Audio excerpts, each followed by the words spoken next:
I have seen freeze injury and lots of it in all different stages of growth, and I will never be comfortable with looking at freeze injury because there's a lot of it. There is some interpretation involved. The part of freeze injury that I dislike the most is trying to determine freeze injury on wheat that's been headed out, because you have to look at the anthers, and that's where you need a magnifying lens, and those anthers looking plump. We'll talk about this a little bit more, but they're inside the plant, and when an anther actually pops out, extrudes out of that floret, it's most likely should be yellow, but wheat largely is self-pollinated. And so when the anther pops out, the pollination business is pretty much already done. But if the anther pops out and it's tan or brown, that's bad news. It becomes tan or brown after a couple of days, but it should be yellow, maybe an orange tint, depending on the variety or the production conditions. That is the tougher situation to deal with. In this plant here, obviously I've got one plant over here on the left that's the largest. I have several others here, so I'm going to examine the growing point on this by slicing the stem open. And what I usually do, this one it's very obvious, there's several nodes. So in this stem plant, we're going to take a look here at this largest stem.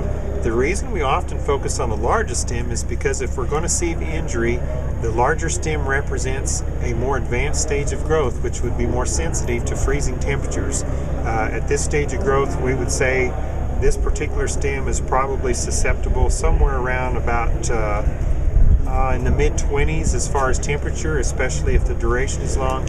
A stem like this one that we looked at earlier, it's greener, it's a little younger, it probably is tolerant of an extra degree or two lower Fahrenheit to avoid injury. The first thing here is I'm just going to tear this stem off of the plant and use a sharp razor blade, maybe a small pocket knife.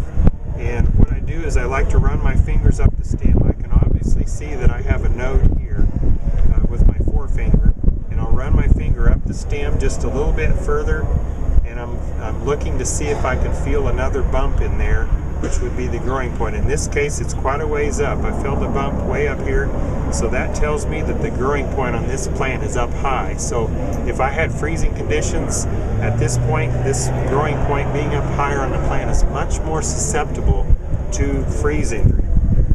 But that growing point right there actually has a tan color to it, which suggests that this growing point is actually dead. So even if this point emerges from the plant, it will not develop grain.